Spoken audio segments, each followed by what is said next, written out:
Hey everybody, how's it going? How you doing? How you been? How's your weekend?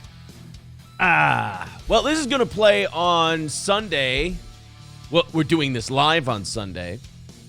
But we're going to premiere this again on Monday morning. So if you're watching this live, congratulations. Is it this camera? I can't catch myself. Huh? I think it is.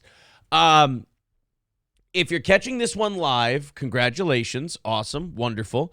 Because after this one is published, after it goes up, I'm taking it down. I'm deleting it. I'm getting rid of it. And then tomorrow morning, we're going to re-premiere it. We're not going to play it as like we're not going to play it live. That would be, I don't know, that'd be kind of dishonest. That'd be kind of weird. But we will replay it as a premiere for tomorrow morning. So everyone will have something to listen to in the morning if they want to. We're going to do a couple hours tonight, probably to a remarkably small audience. Not going to worry about that, obviously. It is Memorial Day weekend. Obviously, people are doing stuff. They're very busy. I wanted to make this members only, but I think we've got like 160 members. And then I thought, out of those 160 members, how many max are going to be available to tune in? 30? And no offense, my ego won't let me do a show for 30 people. I'm sorry. That's honest, right? Most people aren't honest enough to tell you that. But the fact of the matter is, I am not, my ego will not allow me, because you're not doing a show. To me, you got to have over 100 people watching you, or you're not doing a show. If you've got anything less than 100 people watching you, it's a happening. You're having a little talk. You guys are having a little chin wag, if you will. Does the mic sound weird, or have I just not been on it for a while? This sounds weird to me. I'm in the headphones and everything else. It could be the congestion, the COVID, and all that stuff. That could be the problem, too. At any rate, just when it was nut cutting time, and I went, oh, we'll do members only for the live one, and then, as a little bonus, as a little perk. But then I thought, you know what? How about the perk is this? The perk will be twofold. One, if you tune in live, you get to see it first. And then if you didn't catch it live, you got to wait until tomorrow morning to watch any more of it. But also the perk about tonight is you can call in if you want to. So just, a little bit extra for the weekend. April and I won't be live on Monday. Or, Johnny and I won't be live on Monday. April and I might do an evening show. I'm not sure. But I think the plan is to do an evening show, because why not? Everyone's going to be home anyway. Then the morning shows, the regular morning shows, will commence Tuesday. We'll have we'll have Johnny on Monday. On Tuesday. I'm already fucking this up. I got a COVID brain. I'm sorry. Johnny on Tuesday, Oz Wednesday, Corey Thursday, April Friday. So that would be everybody gets one day, which would be kind of cool, right? Everybody gets one day, and then, if there was a fifth day, I'd fuck around and do one of these solo shows. That's something to keep in mind for the future. Every second mic, one day, and then Aaron gets his own day. We'll run it up the flagpole. We'll see what the higher-ups think, and then we'll go from there. The reason I was thinking about that is because I took some listener feedback on what we should talk about tonight, because it's going to be kind of a laid-back show. It's not going to be your normal, hey, here's what's in the news. Hey, here's a story. Hey, let's make fun of this guy. Hey, we're going to make fun of a couple people tonight. Maybe more than a couple people.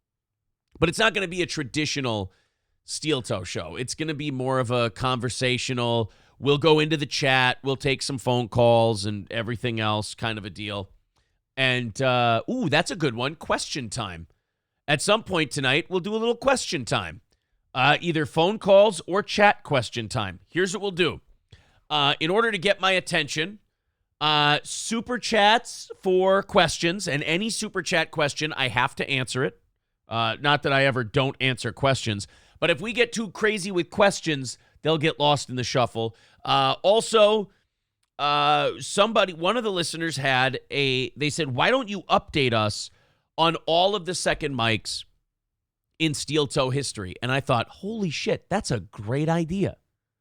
A little rundown on every second mic ever. We could start with the ones that are on now, and then we could go. So I made a list, and you've got 4 now, and then 5, 6, 7, 8, 9, 10. We've had, I think, unless I'm forgetting somebody, 11. Oh, I am. I'm forgetting one. Here we go. We've had 12 second mics total. So I don't want to be arrogant here. I don't want to be, I don't want to overstep my bounds by any means. I stopped to think about this for a second. And this is going to sound shitty. I don't know how to say this without sounding shitty. I was number 1 in a small radio market, I guess you would say. Number 1 with a bullet, nobody close. Went to Twitch, became one of the bigger channels on Twitch. Now here on YouTube, we're growing back again. I think we're like 10 people away from, 2,500 subscribers. Oh, by the way. Oh, shit. I'm sorry. Hold on a second. Hit the subscribe button, smash that like button, and click the bell to get notifications. Here, you know what? We'll make this a little cleaner. How about this? Hit the subscribe button, smash that like button, and click the bell to get notifications. There it is. All right. So if you're not subscribed to this channel, subscribe, hit the bell. You know the deal. So, I was thinking about this, coming to YouTube, still managing to break even here on YouTube. It's a little tighter, but still managing to break even with this giant staff on YouTube. And I was thinking, 12 second mics. It can't just be that I've just happened to, every time I find a second mic, I just, boom, happen to find somebody good. And again, this is going to sound dickish, but at some point, even my most ardent critic has to admit, it's me. I'm sorry. But take anybody we've ever had. Take any second mic we've ever had.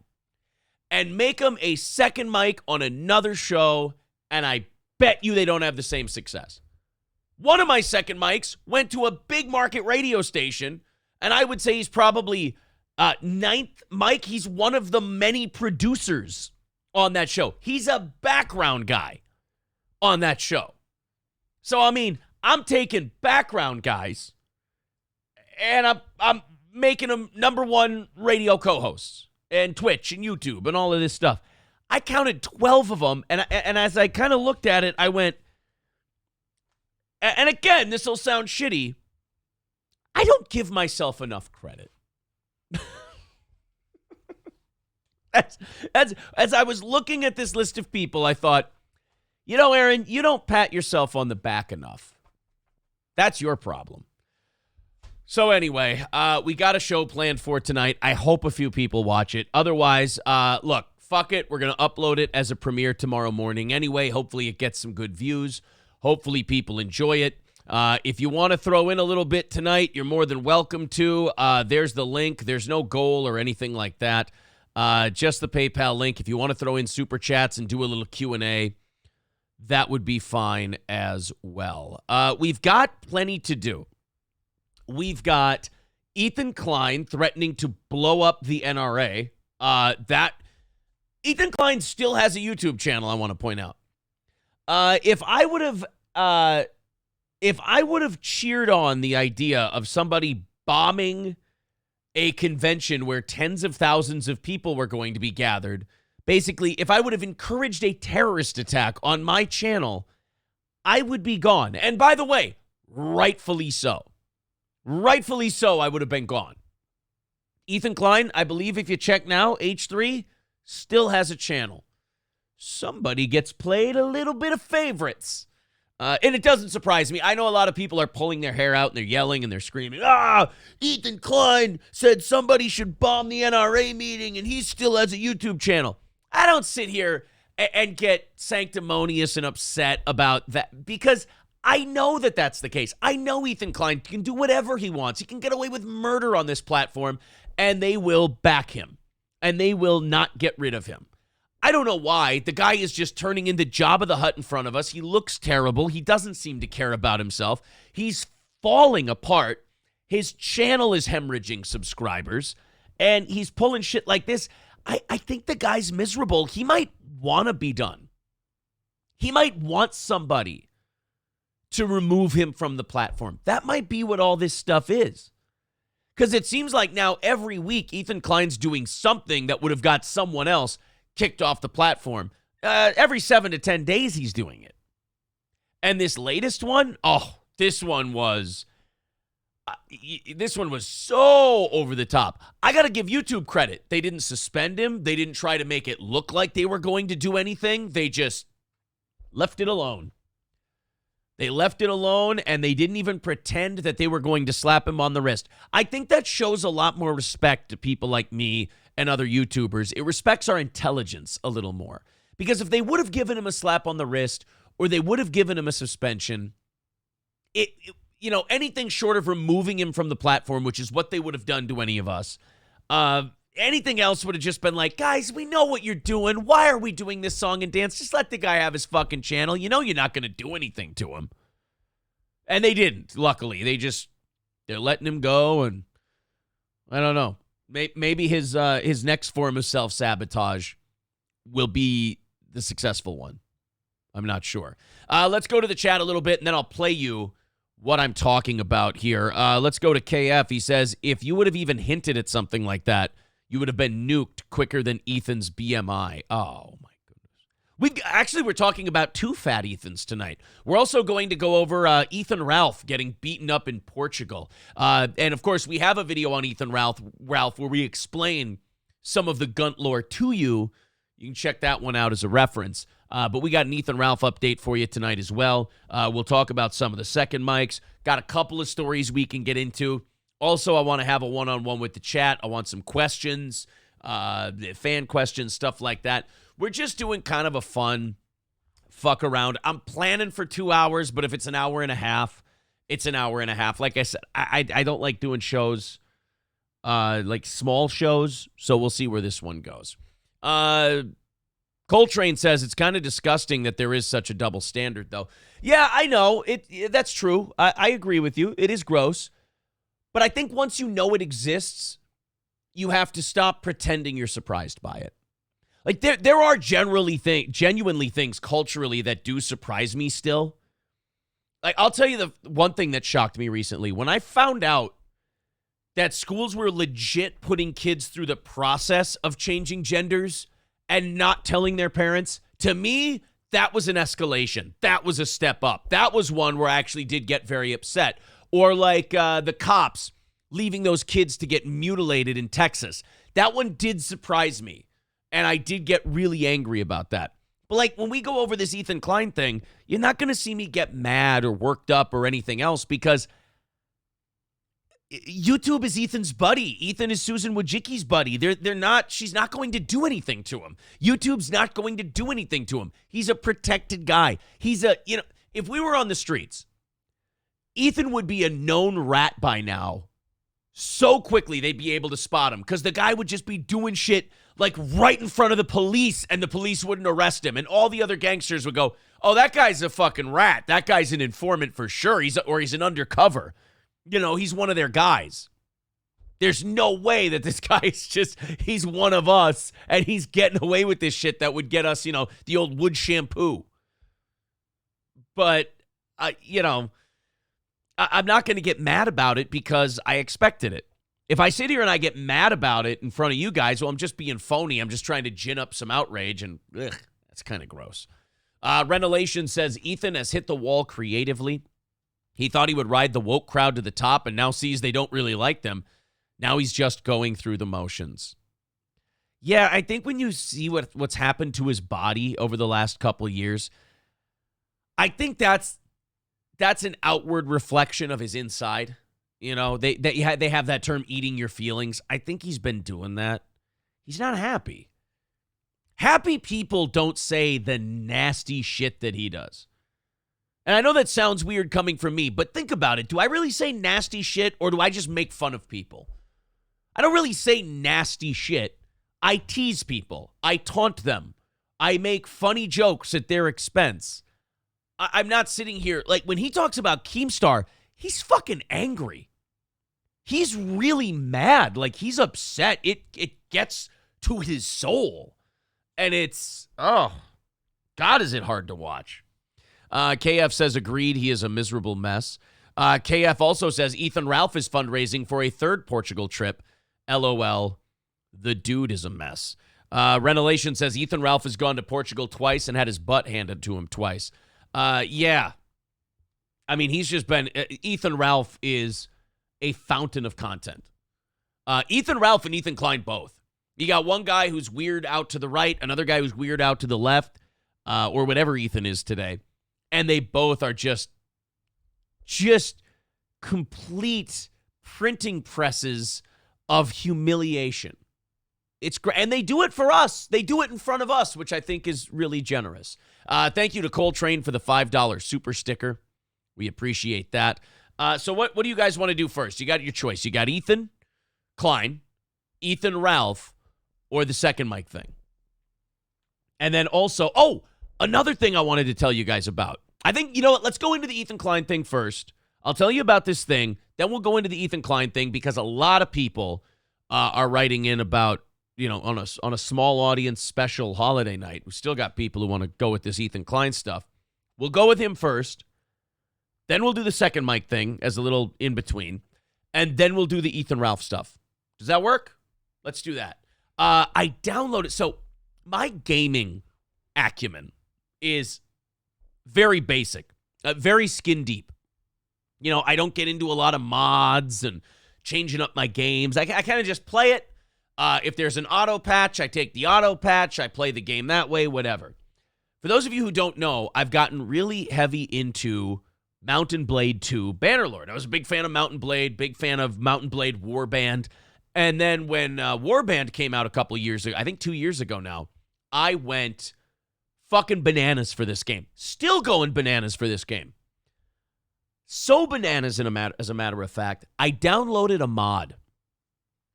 And it's called Realm of Thrones, I think is the name of the mod. And the mod for Bannerlord is such that it's taken the map and turned it into Westeros from Game of Thrones and Essos from Game of Thrones.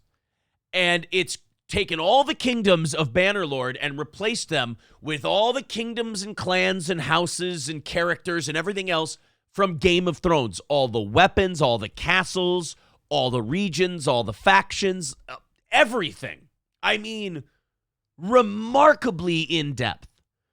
I mean, something like, if you do something like this, you got to pay the person who created it. You got to donate him some money because you want him to keep doing this stuff.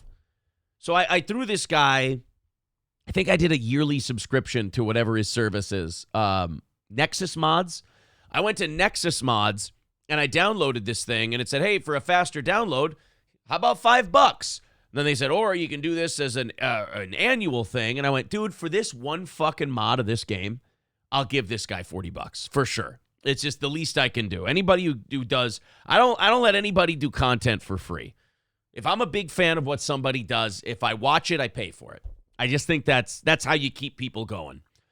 And so I get this Game of Thrones mod for Bannerlord, and I've never done a mod before. Like I said, my gaming acumen is zero. It's just see game, download game, play game. I do the mod. It works. I'm playing it, guys. I'm fucking obsessed with this thing. I mean, I holy shit is all I can say. So if later in the stream you want to do a little Mountain Blade, you want to do a little Bannerlord, Game of Thrones, I'm in. We can do that later in the stream. All right, let's do the Ethan Klein stuff first. KF with $5 in a super chat says Ethan Klein versus Ethan Ralph. Who wins in a boxing match? Ooh, wow. You know what? I've seen the Gunt get the living shit kicked out of him 5,000 times. And that doesn't feel like an exaggeration. I feel like he's had his ass kicked a lot. Kane B says the promoters. Yeah, you know what? That they win for sure. iDubbbz. Yeah. But I also look at Ethan Klein as somebody who gets tapped upside the head and they wouldn't know what to do. He would cry immediately. Ethan doesn't strike me as a guy who can throw a punch or take one. I will say this about Ralph. The guy has been punched in the fucking head a lot, and he keeps getting up, and he keeps coming back for more. They're both in horrific physical condition. You're saying if they had like one of those YouTuber fight streams like Creator Clash or whatever, okay, I think it would be a draw, and I'll tell you why. And this is going to come off as a joke, but I mean this. They would both gas out, and they wouldn't be able to continue. Remember when Dada 5000 fought Kimbo Slice? And both of them looked like they were clearly about to die of heart attacks? Those were guys who trained to have that event and had fought professionally before. Ethan Klein and Ethan Ralph, they have to stop that fight before somebody dies of exhaustion.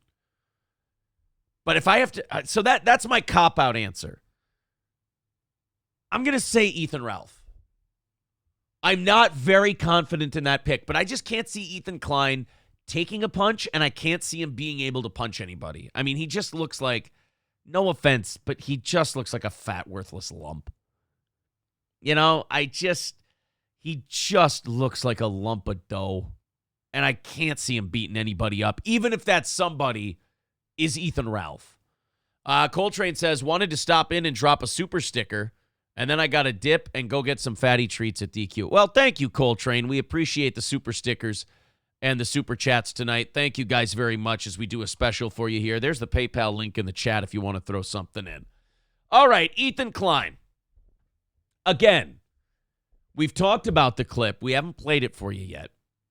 If anybody else on YouTube does this, they're gone. The only reason I can see someone not being gone for doing something like this is their channel is so small that nobody saw it. It didn't get reported. YouTube didn't see it. It missed the algorithms.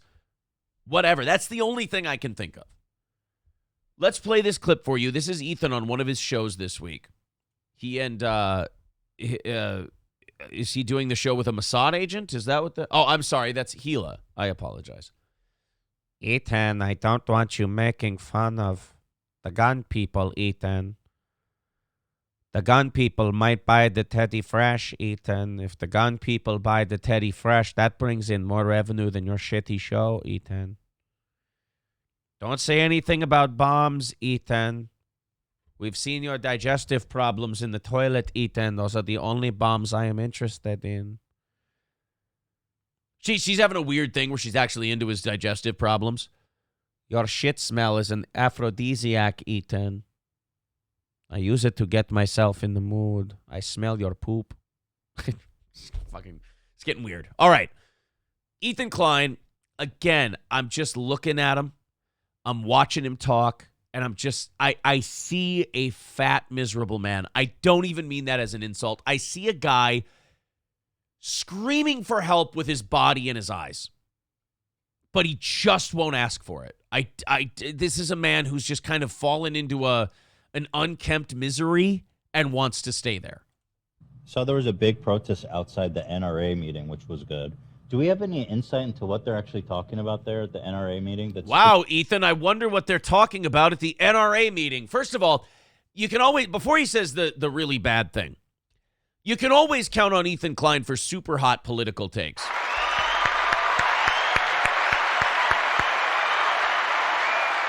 He's trying to do a show now with Hasan Piker, Cenk Uyghur's nephew. Apple did not fall far, by the way. He's trying to do a politics show with him, and say what you want about Hasan Piker. Yeah, a lot of times he talks out of his ass, but he knows what's going on. Like, he knows the players, he knows the issues, he's informed. Hasan Piker is one of those guys who I would say is well-informed, but most of his conclusions, you just go, oh. It sounds like an angry 19-year-old who hasn't learned anything about the world yet and just and is really confident and arrogant about how he thinks the world should be while knowing very little about it. That's how I would classify Hasan Piker. I don't like it when people just disagree with someone and they go, oh, he's just an idiot. Oh, he's fucking stupid. He does. I actually think Hasan Piker's a smart guy.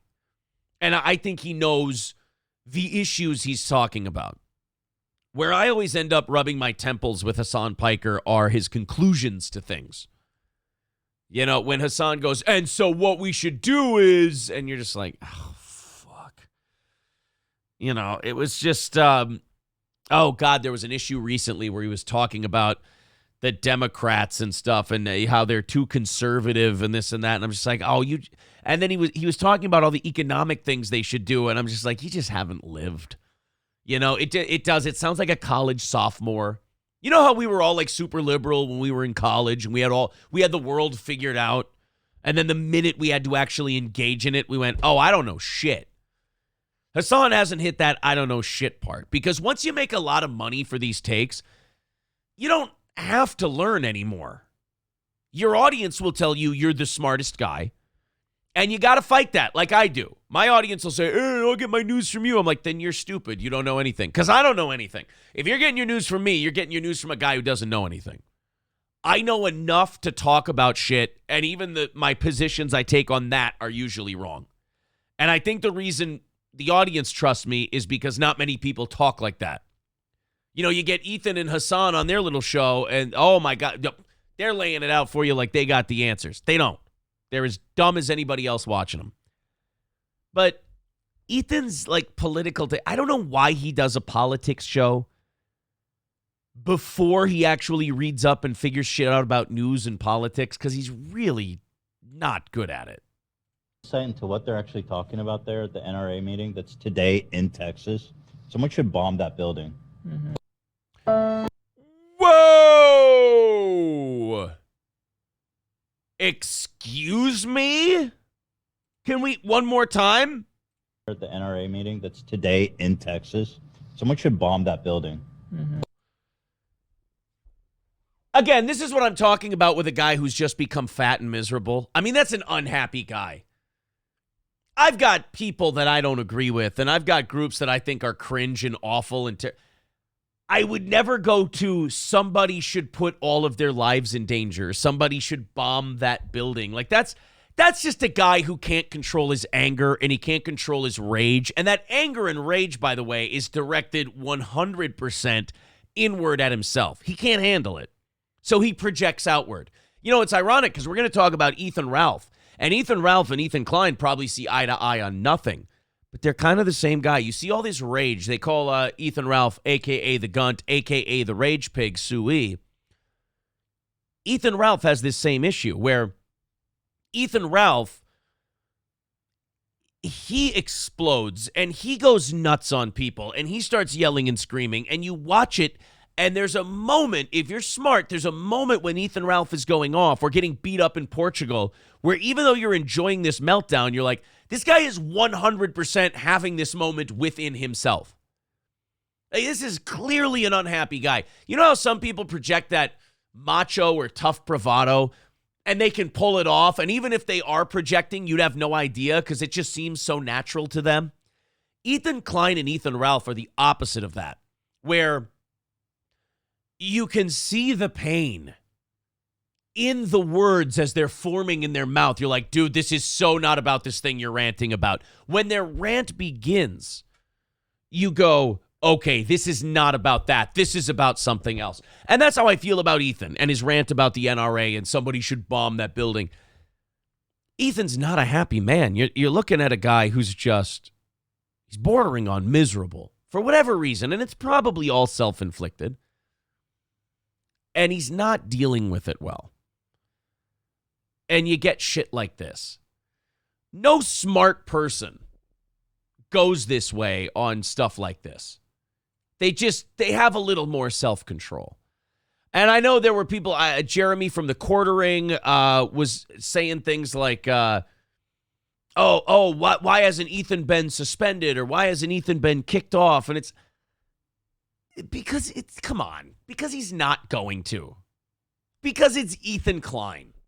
Because he's YouTube's, he's Susan Wojcicki's boy.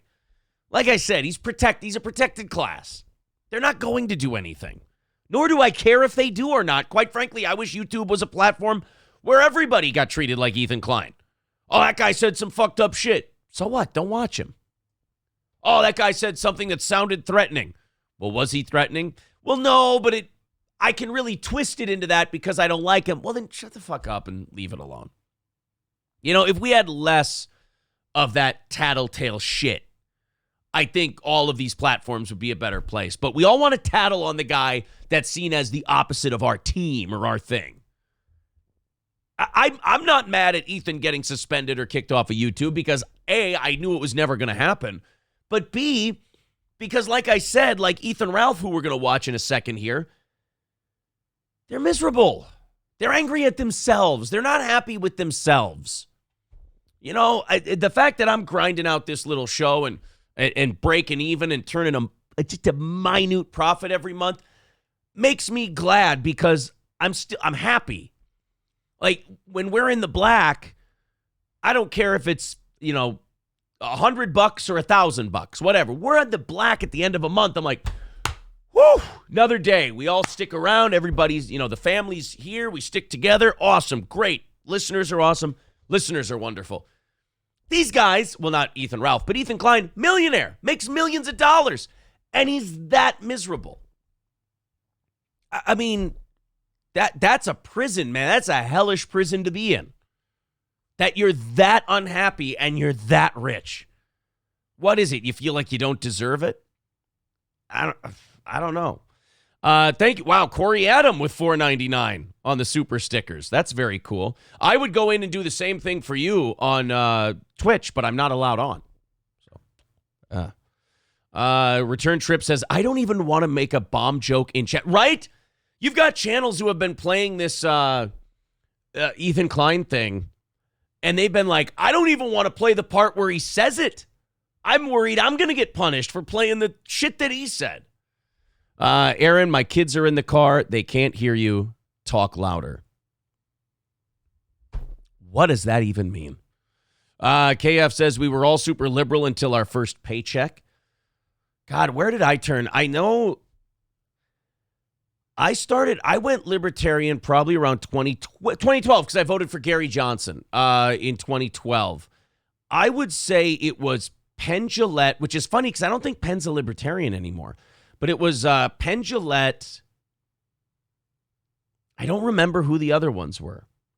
Bill Maher, ironically. Bill Maher, Penn Jillette, and fuck my ass. Who was the other one? I think it was Ron Paul. It is probably Ron Paul, Penn Jillette, and ironically not Gary Johnson. Like, even when I voted for Gary Johnson, I'm like, this guy didn't really seem like a crazy libertarian. I just always liked how nuts libertarians were. They're insane. They're out of their fucking minds. I love them. I don't think I ever want them in charge. I don't. Because they're unstable. They're not. I mean, for the entertainment, I'd want them in charge. You know what position I would like libertarians to have? Like, to use a Game of Thrones reference, Hand of the King or Master of Coin. You know, someone who's got a little say-so and a little influence, but not the guy. I feel like libertarians are the kind of people who don't get involved in the war till it's too late. You know? KF says the Hasan Piker-Jesse Lee Peterson debate was hilarious. Ooh! Is this a thing? Can I find clips of it? I would love to watch that. Hasan Piker, Jesse Lee Peterson. 3 years ago? Dude, was he even a guy? Like, what? Hasan Piker had to be like 16 years old. At that, is that even fair? Are you even allowed to do that? All right, so here's a clip here of Jesse Lee Peterson grills the Young Turks Hasan Piker. Oh, he was still working for his uncle when this happened. Okie dokie. Amazing. Fucking Jesse Lee Peterson. Every time we talk about Ethan, I'm so glad I stopped watching him years ago. says Alarix. Joey Crone says, I love Steel Toe. Thank you. Oh, wonderful. Thank you. KF says, oh, Coffee Bean Jeremy. He's always got his hot takes. This is not disrespect of Jeremy from the Quartering. He's got like 1 million subscribers. He doesn't need my, cosign. Mr. 2,500. Are we at 2,500 yet? I think we're at 2,489 starting tonight's show. So remember, hit the subscribe button, smash that like button, and click the bell to get notifications. But I will say this. I watch the Quartering stuff. I do, because he shits on Ethan Klein a lot, and I find that funny. But he's one of those channels that I watch, and then I watch the stuff we do, and I go, what the fuck? How is that? Maybe that's why I'm not where the Quartering guy is. Maybe it's the shouting what the fuck. I don't know. But I watch his stuff, and then I watch ours, and I'm like, how are people more entertained by that than what we're doing? How is that? Maybe it's because, you know what it is? It's my innocence. I see life through the lens of entertainment. I don't really care about left and right. I don't really care about the culture war. I think it's all gone to shit. Whoever wins the culture war is the king of the ashes, all right? It's a fucking dog shit culture anyway, no matter who wins. I'm getting very Carlin-esque about the culture war. I wish Carlin were around. He'd shit all over the culture war. Everyone thinks Carlin would be on their side for everything. Magically, Carlin would be on my side for everything I think. No, Carlin would probably think it's all fucking stupid, and he'd tell you all to knock it off. Patrice O'Neal, same thing. They would say, what the fuck are you people doing? They would be like your grandfather. They'd go either play nice or just ignore each other. But everybody thinks Carlin would be on their side. But I watch the Quartering, and I go, how is this show, like, are people that desperate to be on a channel where it's always the libtards and the snowflakes and this, that, and that they can't. Like a guy like me, if you hear me make fun of your people for a second, you're like, fucking unsubscribe. I hate this guy.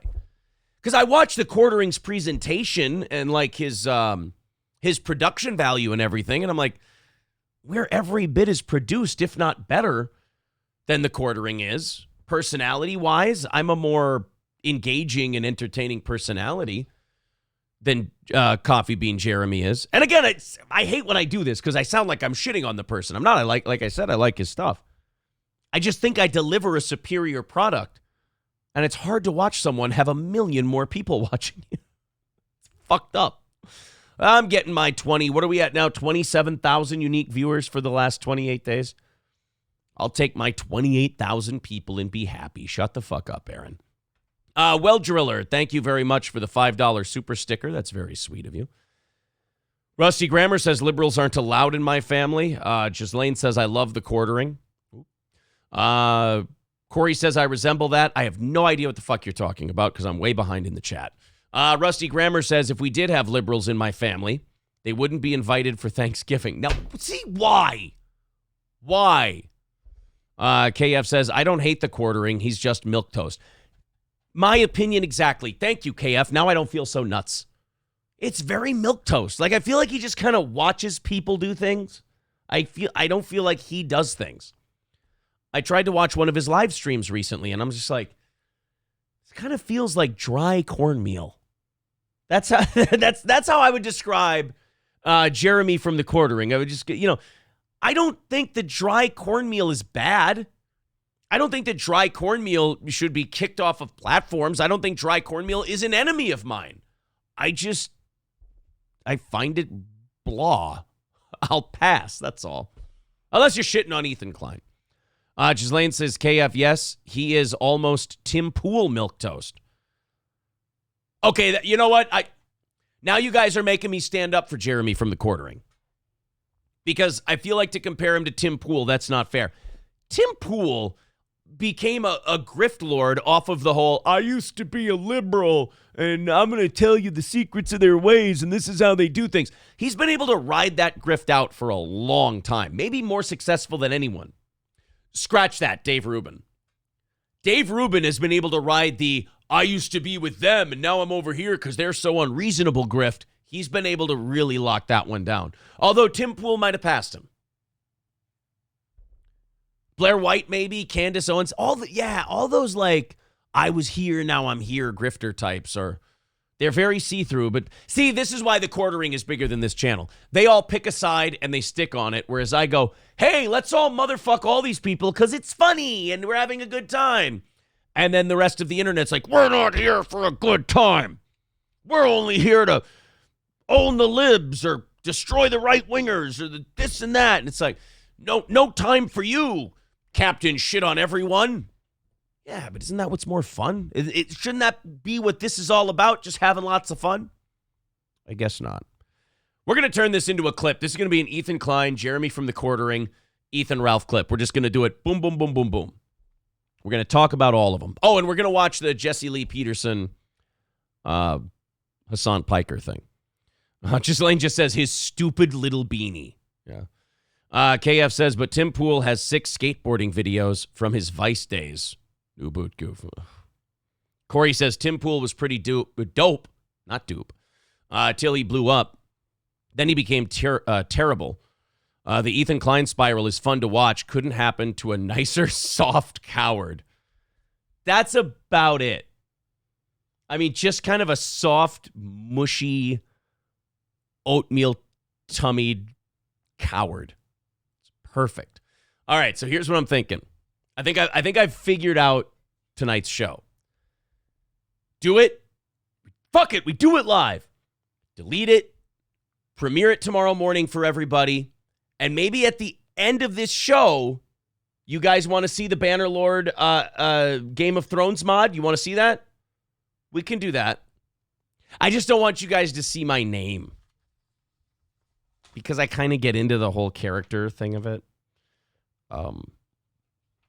I made myself House Aaron, which is stupid because there's already, the Aarons of the Vale.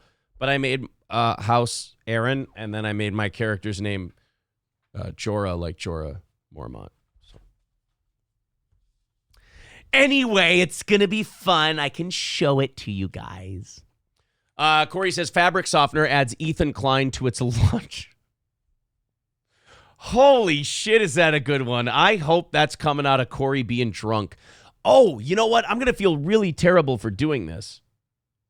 Because April has COVID, and she's not feeling well. Yes, she got it from me. She tested positive yesterday, was testing negative all day Friday and Saturday morning, then tested positive last night. I'm still dealing with it. I think you can hear. Honestly, this time around with COVID, it's been nasal, not nasal, what do you call this? Sinus congestion, head pressure, and the bathroom's been a situation. Other than that, some sore knees the first day. This second go-round with COVID 2 years later, weak shit compared to the first time around. First time, my hips were locked up. My knees were dog shit. I was bedridden, hacking up a lung. This is way easier. April, however, is having a tough go of it. However, not as tough as her first time either.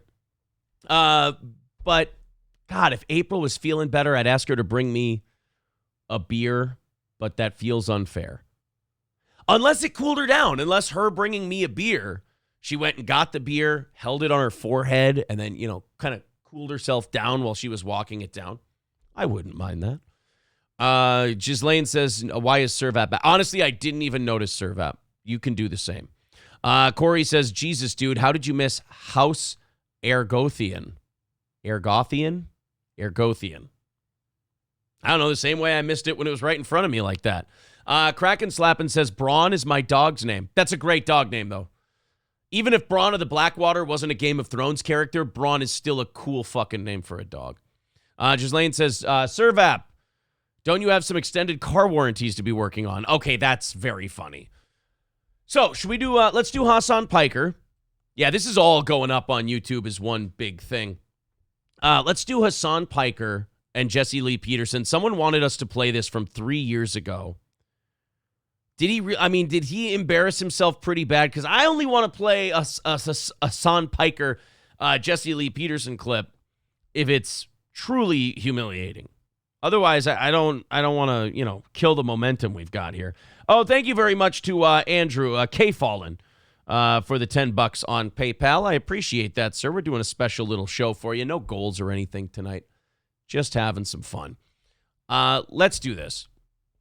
Jesse Lee Peterson, Hasan Piker 3 years ago. This is back when Hasan was working for his uncle Cenk. Got to really enunciate that one or you can get yourself in Ethan Klein troubles. All right, the Fallen State with Jesse Lee Peterson. He's amazing. I said, I'll be honest. I got that from Mersh from Nightwave. His Jesse Lee Peterson. I hadn't heard of Jesse Lee Peterson until I was watching Nightwave one night, and they brought up Jesse Lee Peterson, and all they ever said when he came up was, amazing. And then I started watching clips of him, and the fucker sounds like that. He's a goofy son of a bitch. It's amazing. This guy's a beta male.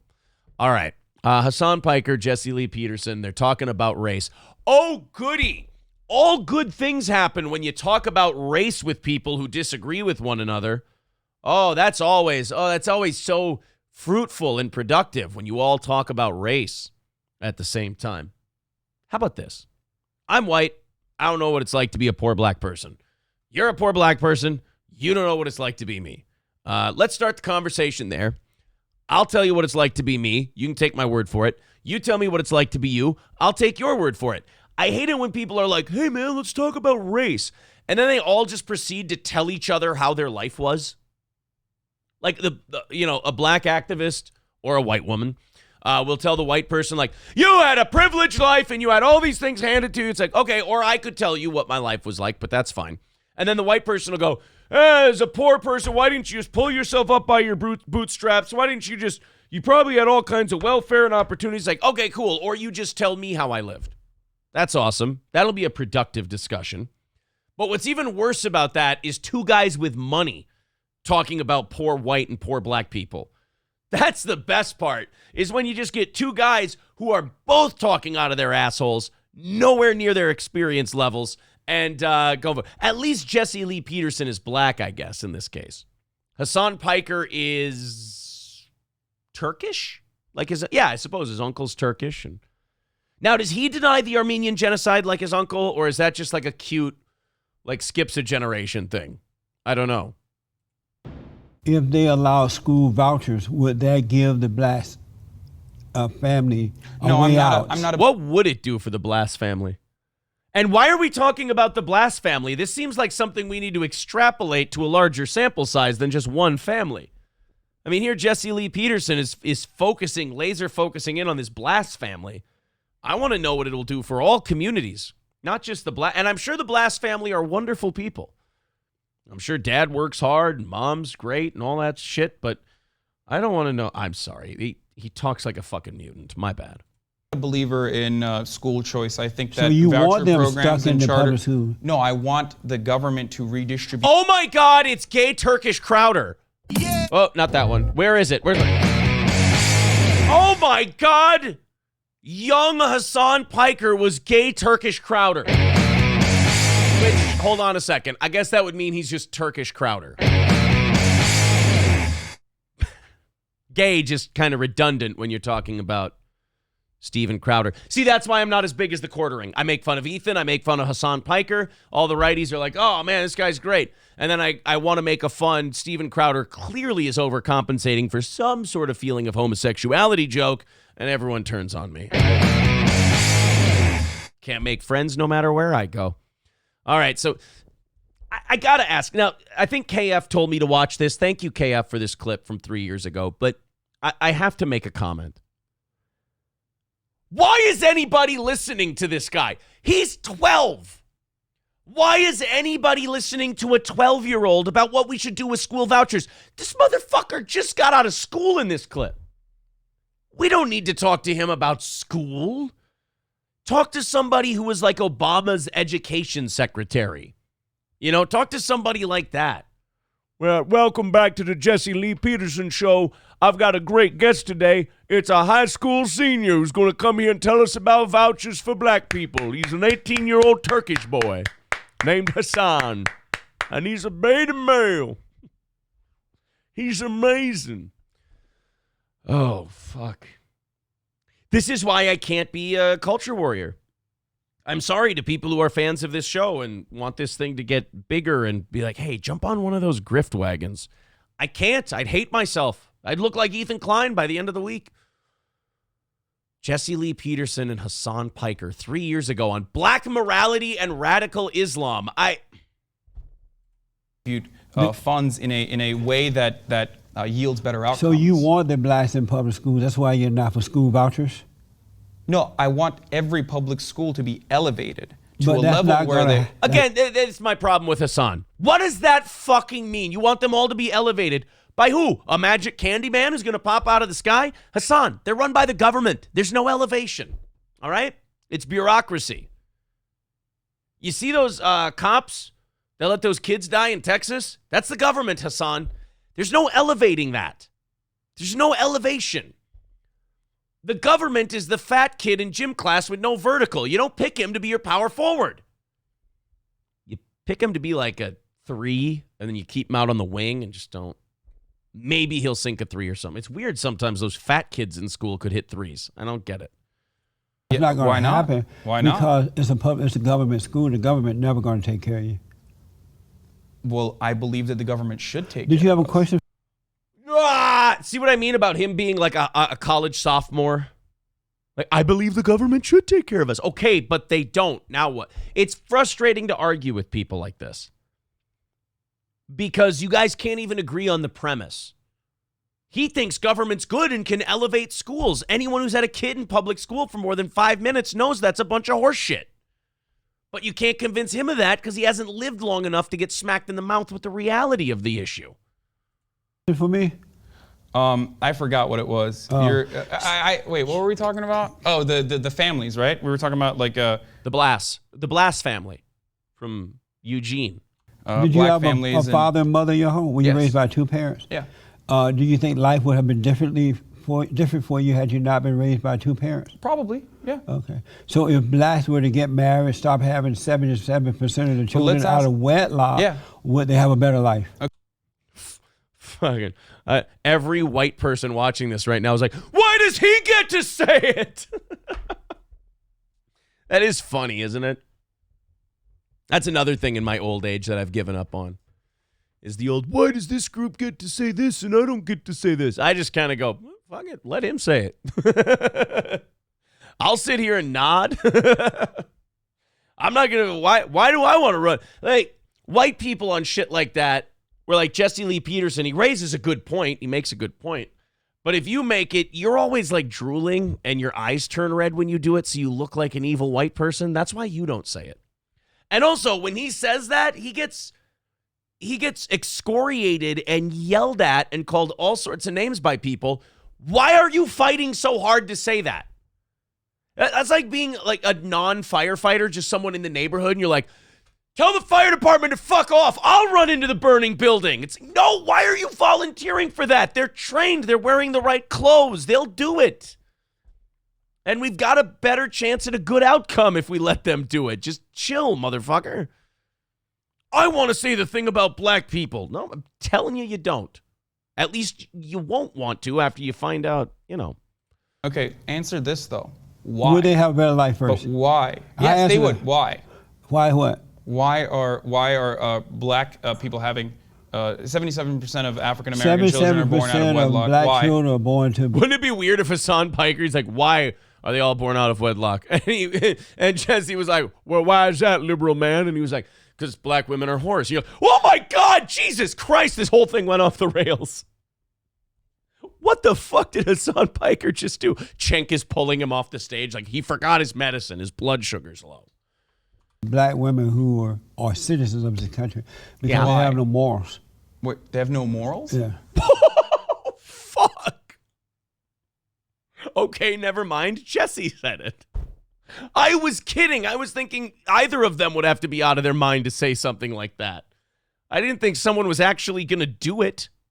Go back. Because Why? they have no morals. What, they have no morals? Yeah. That's a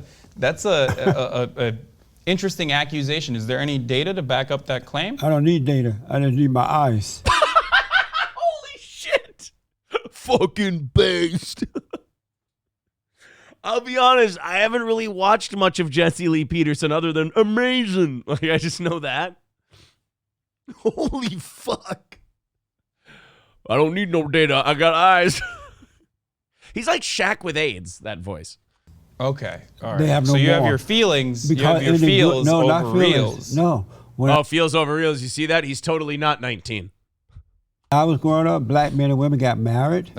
That made a difference. They worked hard. That made a difference. They didn't get free stuff from the government. Are you familiar with That what made a anecdotal difference. evidence is? And they didn't have. Anecdote. Dude, when an old black man gets on a roll about something, he's not impressed by your fucking smarmy 19-year-old fact checking. All right? An old black man who's trying to tell you something about his community or anything like that is not interested in the shit you learned in college being spouted back to him. He's not impressed. It doesn't back him off. Just let him go. Affirmative action based on color. Are you familiar with anecdotal evidence? What does that mean? It's an anecdote. It's your personal experience. So No, it's not my clouded by person- your implicit no, biases. It's not. No, that was the. Do you believe that black people were ever a moral people? What? Holy shit. I got to thank KF for giving us this. I did not know this existed. It's 3 years old, but whatever. Do you believe that they had morals at one time? I think black people have morals right now as well. Is it immoral to have babies out of wedlock?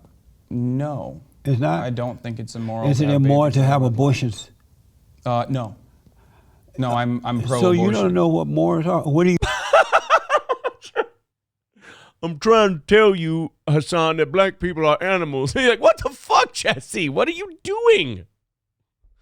Oh, my God. Jesse Lee Peterson sounds like fucking David Duke, and Hasan Piker's like, and it sucks because like Hasan Piker, if there were a capable person in the other chair, they could argue with Jesse right now because he is being kind of an ass. But Hasan Piker is just a by the book like college campus lefty that like he's not equipped to deal with Jesse's bluntness. So he's like, no, I think you should be able to kill and fuck and impregnate and kill and fuck and start the whole cycle again all over.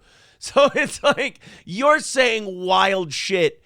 That's the only reason Jesse Lee Peterson doesn't look crazy for saying his wild shit. You get your values. Wait, I think are you your a Christian? morals. Are you Are you a Christian? Are you a moral realist? Do you think that there is a set of, I mean, I guess you are because you're Christian, right? Yes, I am. You have a you set a of Christian? guidelines. I am not a Christian, no. Are you a Muslim? I say that I'm culturally Muslim, but I'm not actually, I'm agnostic. I cannot confirm nor deny the existence of God. Yeah, you know who's not going to let you do that? Islam.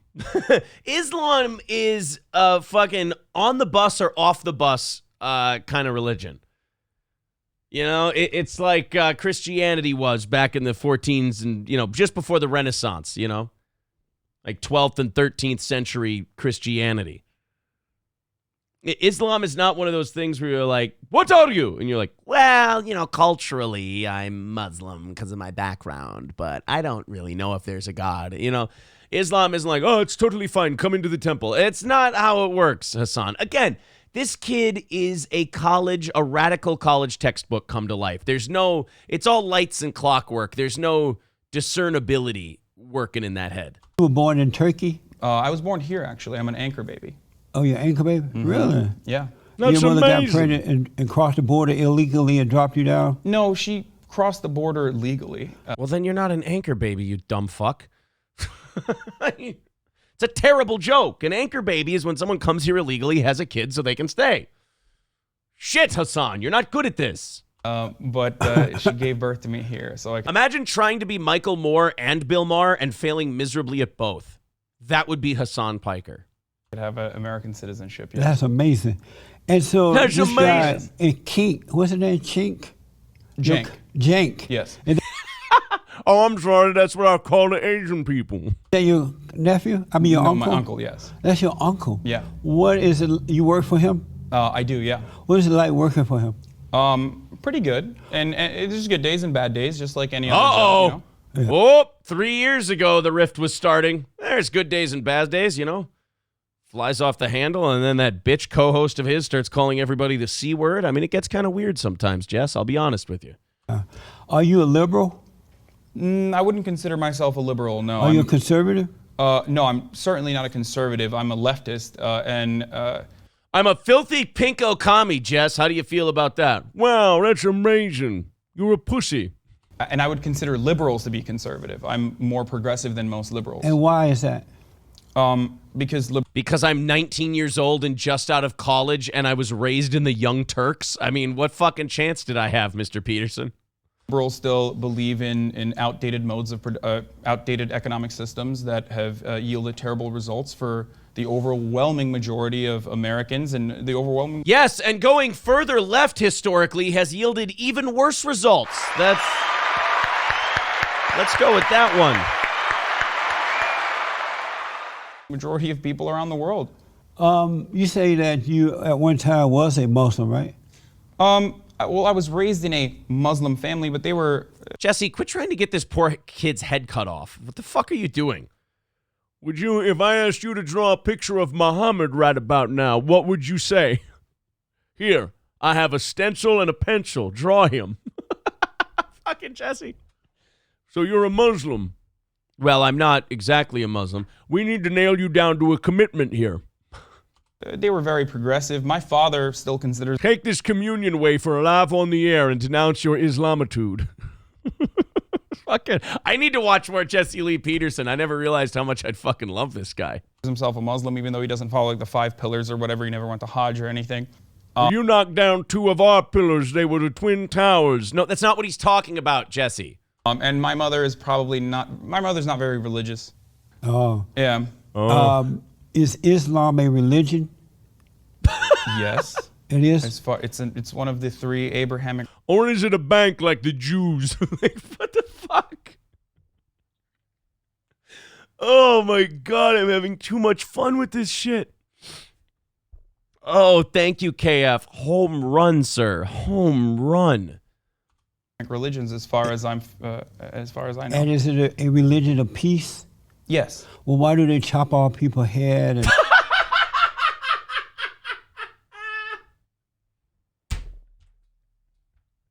They're like too basic of questions to just ignore, so you kind of have to be like, because Jesse is like an old autistic black man who he's not like that. He is that. Who just is Islam a religion? Then why are they chopping off heads and clits? and hold women back and throw homosexuals from the rooftops and they want to take over other countries. And they even say you can lie. They can say you can lie to the Can we just Christians. pause for a brief moment? Yeah.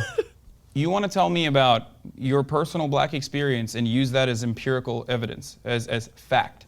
But when I try to tell you about Muslims, you're like, nope, that doesn't work that way. I have my own perspective. If you have actual evidence to back up your claims, then we could have... Okay, Hasan, you might not want to ask for evidence about the whole throwing gays off rooftops and chopping heads off and shit. I mean, that's a Google search away, brother. I mean, it's not a tough one. A conversation, maybe I could describe where you are confused. How about Allahu Akbar? This means God... I want that sound drop.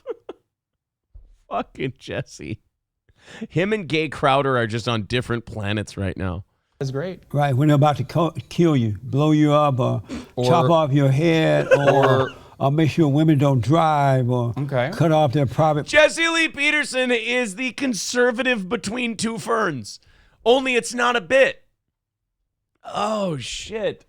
I'm convinced Zach Galifianakis is doing a Jesse Lee Peterson impression when he's doing Between Two Ferns. Parts and how about in the name of Allahu Akbar. I rest my case. Christianity has far more bodies. That's not true. It's absolutely true. No. Okay, well then answer me. Answer me this question then. When George W. Bush said, "God told me to invade Iraq and Afghanistan," why do we not consider that a Christian genocide? The war in Iraq and Afghanistan. Because a secular country did it. I mean, do we really have to do this?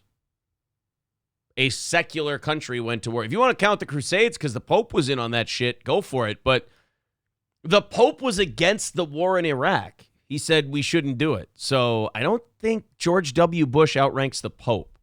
Not anymore, anyway. Because that was just one person. But Christianity is it's just one person. I mean, but what about a lot of the military members who I bet you would not go back to your country and say, "Go back to no longer Muslim." They'll kill you. No, they wouldn't. Yes, they would. In some countries, they would, Hasan. Not all of them. But some of them, they would. I know in Somalia you have to go to trial if you renounce the faith. And they can order all of your belongings and your family's belongings taken, or they can cast you out, or they can, if they see fit. You have no idea about Turkey, do you, sir? No, Turkey. Oh, no, Turkey you can do whatever you want as long as you just suck Erdogan's dick. And then I think you're fine. If you suck Erdogan, you can say you're not a Muslim in Turkey and you'll be fine.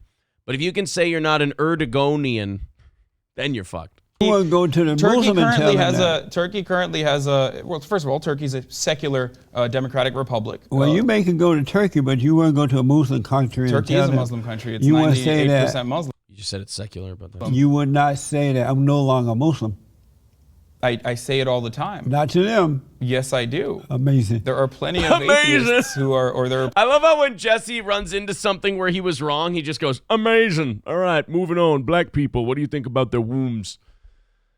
Oh, thank you, KF. Hit the subscribe button, smash that like button, and click the bell to get notifications. Well, do what the man says, for Christ's sake. That was, I got to tell you, that was a fun fucking detour. Thank you very much, KF. I appreciate that. Alaric says, that's why conservatives like their token black people. Nobody can legit attack them when they say normal conservative things about race. I mean, that got pretty wild, though. You got to admit. That got pretty wild. Corey says, do you believe they have morals? Mantis Code says, is this Mike Redbar's secret son? I wish. I would love to be Mike Redbar's son. Why am I on the wrong fucking thing? God damn it, Aaron. Learn how to produce a show. Mike's better at producing a show than I am. Oh, but yes, Mantis Code, I would love to be Redbar's secret son. The only problem is I think he's only like 4 or 5 years older than me. Redbar's back, by the way. He did a show last night for the Scars Club people, for which I am one. And I'm only 45 minutes in, but I'm very excited. Small Town Gal says, this white boy is so uncomfortable. Well, Turkish, but, you know. Tomato, tomato, am I right? Ghislaine says, the interview he did with the Black Lives Matter lady was just as good. We might have to do some secret sessions here on the show with Jesse Lee Peterson. Oh, boy. Oh, that guy's great. Have you heard Jesse Lee Peterson's song, Aaron? No, I haven't. That could be fun, too. You guys are putting off Ethan Ralph here, but that's fine with me. Let's see. Jesse Lee Peterson song. Beta male, not an alpha male? Is this it? Hey, Dad, can I go to the store and get a strawberry pop? I don't know. Go ask your mama. I recommend that you overcome your mother. You have your mother's mindset and emotions because when you were a kid and your father left, it was too much for you to handle her. And as you know, you become like whomever you are angry at. And so you are a passionate person. I don't think this is good. You need to forgive her. You need to forgive her because you have the mindset and nature of a woman. As a beta male, not an alpha male. Beta male, yes. No offense. That kind of sucks. Oh, well. You were on a roll. Aaron, have you ever played rugby? All right. That's about as useless as he can be. There we are. You guys want to do a little Ethan Ralph? Oh, this guy quickly becoming my favorite. Quickly becoming my favorite, Ethan Ralph. The worst guy. Embarrassing. Where do I even start? I get so intimidated when I'm about to play an Ethan Ralph clip because I feel like I have to I have to re-explain the gunt to people. For those of you who don't know who Ethan Ralph is, he hosts a show called The Kill Stream. And it used to be on YouTube, and it was, back 2015, 2016, when everyone, when those really hard alt-right guys were like, Trump's going to save the white people and fucking Mexicans and this and that. Ethan Ralph is from Kentucky, I think, so he was hardcore, down in the holler, piggy suey, like all in on that shit. And him and Andy Worski and all these people would have these debate shows where it would be a bunch of alt-right guys yelling and screeching at each other about who supports Whitey more or whatever. I'm paraphrasing because there's a lot of Gunt lore with Ethan Ralph. They call him the Gunt because he released a sex tape and also I think was accused of some revenge porn shit. I don't know what he's been convicted of. No idea. Alleged. And in the video, I guess the girl's on top, and you can see his giant fucking belly, and the Gunt is just rolled over, and it's very unpleasant from what I've heard. I've never seen it, but I've heard it's pretty bad. He's also a guy who talks a bunch of shit to people all the time. He's been kicked off of every platform. He's prone to wild outbursts of rage for seemingly no reason. Oh, thank you, April. Is this, which one is this? McGolden? I'll make do. McGolden is fine. How are you feeling? I think that means like shit.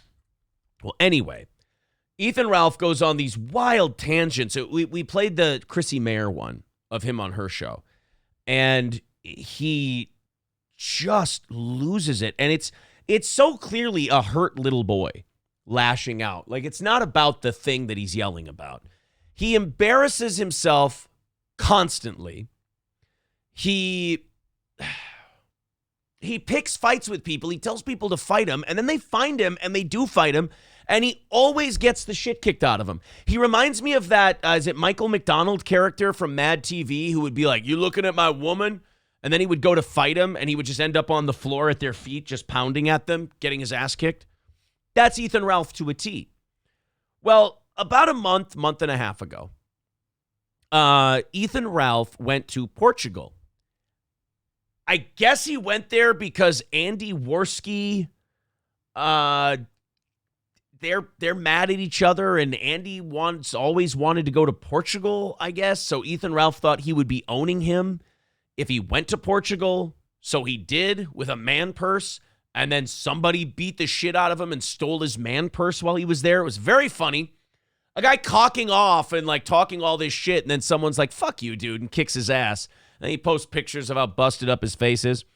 Well, then he decides a month and a half later he's going to go back to Portugal. All the while talking shit to this seemingly unstable streamer called Cog. And he's telling Cog, "Yeah, you want to find me, bitch? I'll fuck you up. Come test me. Fight me, motherfucker," this and that. He sounds like a dumb redneck. And so what did this Cog do? Well, Cog decided to take him up on that offer. Now, if you truly find Ethan Ralph hilarious, I think this video is going to test your limits of how much you can enjoy Gunt lore and how much you can enjoy Ethan Ralph getting the shit kicked out of him, because this one, like, there was even a point where I was watching it going, dude, I'm almost starting to feel bad for this guy. Let's watch it. This is from a channel. I highly recommend this channel, by the way. I'm going to send you a link to it here. The channel's called Sunrise Productions, and they follow Ethan Ralph, and they have way more comprehensive coverage than I do. There's the link right there in the chat. Do the live chat replay if you're watching this later. Ethan Ralph got into it with this guy, Cog, and then he went to Portugal. Here's the story. Again, this is from Sunrise Productions. Does a great job with this stuff. Ethan Ralph, Portugal trip number 2, same result. And then kept that up forever so he could keep getting views on his channel. And the only reason he took it down was because I kept fucking harassing him about it in public as a talking point against him. That's literally the only reason he took it down. That's the kind of fucking shady-ass leech that Cog is. Cog is a fucking leech that should be put out of his misery. So there's something with Ethan's lately in sending out threats on the internet. Something, I don't know if just the name Ethan, Mercury's in retrograde. I don't know. So he and this guy Cog are obviously, and it's all bitch shit. That's the thing with these guys. You know, these tough right-wing alt-right guys. You know, it's always bitch shit that they're fighting about. Whether it's this Andy Worski, whether it's Ethan Ralph, all of these guys, the things they fight about, it's the gayest stuff Every time. Shit they should be above unless they're beta males. In Minecraft, of course, we don't want any violence against him, but like I wouldn't care if he got, if he got 86. Like, this guy is just a fucking loser and a piece of shit. And honestly, it's so funny, like, that 2 comments about him will be like a week's worth of shows. Okay, but like if you say that to people, they might kick the shit out of you for saying that. That's my thing about Ethan Ralph. He talks all this shit. He always gets his ass kicked. I don't think he's ever won a fight. He always gets his ass kicked. He's like the 4 Horsemen. He comes back the next week talking more mad shit, talking about how much of a hard ass he is and how you should come see him. I think he thinks that getting punched in the head and standing up again is winning a fight. Somebody should break it to him. That's not how it works. So he shits on a guy like this on the internet and then expects this guy, not to do anything? So it kind of does feed into him to like say that shit, but he really is that detestable. So I can't really hide my feelings on him. Like, he's just a fucking loser. So there we go. Talent bum. Like, Ethan's thoughts. I don't know what to say. Like, I honestly want to get to fucking Portugal tomorrow, and if we can raise the money to get there, it'll fucking happen. This money is only... Wait a minute. This is Cog? Backwards Internet is Cog? I like that guy. I've watched this guy before. I like him. I had no idea that's who that was. I subscribe to Backwards Internet and Sunrise Productions because I like watching their Ethan Ralph shit. Okay, so that's interesting. So that's Cog is Backwards Internet. And people donated for him to go to Portugal. Okay, this is even more fun now. Again, Sunrise Productions on YouTube. He followed the whole thing. This is very cool. Going to getting me there for one fucking day to gun hunt, find the fucking cunt. I've got a friend who will happily kick the shit out of him. I'm happy to say this on stream as well. Ralph, you'll probably get the shit kicked out of you again in Portugal. Like, these guys just go and say this shit and then do it. I'm fine saying this on stream. Hey, don't worry, guys. If Ethan Klein can threaten to blow up the NRA convention, I guess you guys can fight each other in Portugal. Wow, this is fun. I like that all these communities are coming together, and it's all because we find Ethan Ralph detestable. If I have anything to do with it, and if people get me to Portugal, it will fucking happen. That's just how it is. I know for a fact. 100%. Get to Portugal, gun hunt. That's it. Gun hunt. Okay, so now Ethan Ralph is in Portugal, and he's still, while in Portugal, talking mad shit.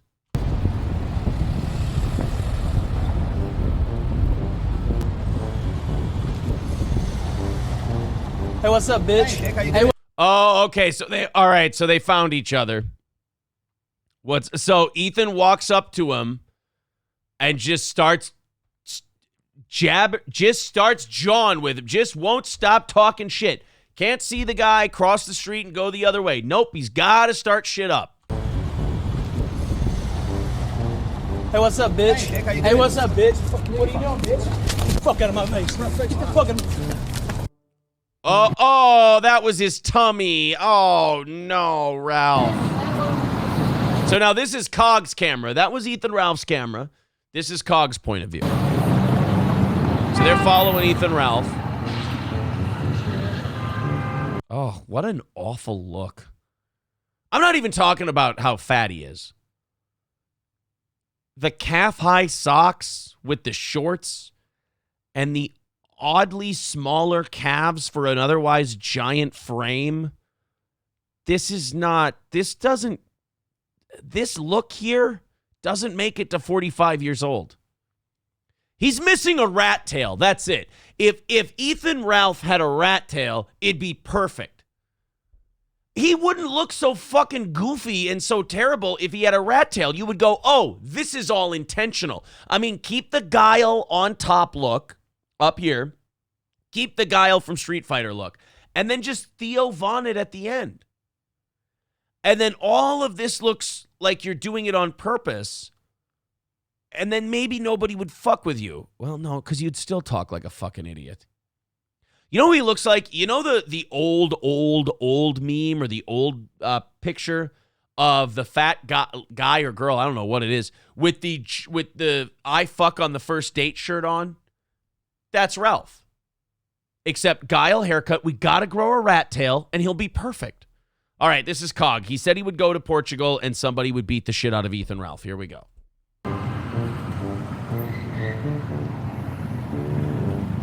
Old little boy just standing on the corner, waiting to cross.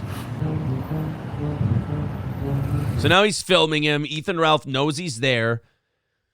There's got to be a struggle in this dumb motherfucker's head right now going, oh, a rational adult human being, which does live inside of me somewhere, says I should just cross the street, ignore this fucking guy, go about my vacation, do my live streaming, raise a few bucks, whatever.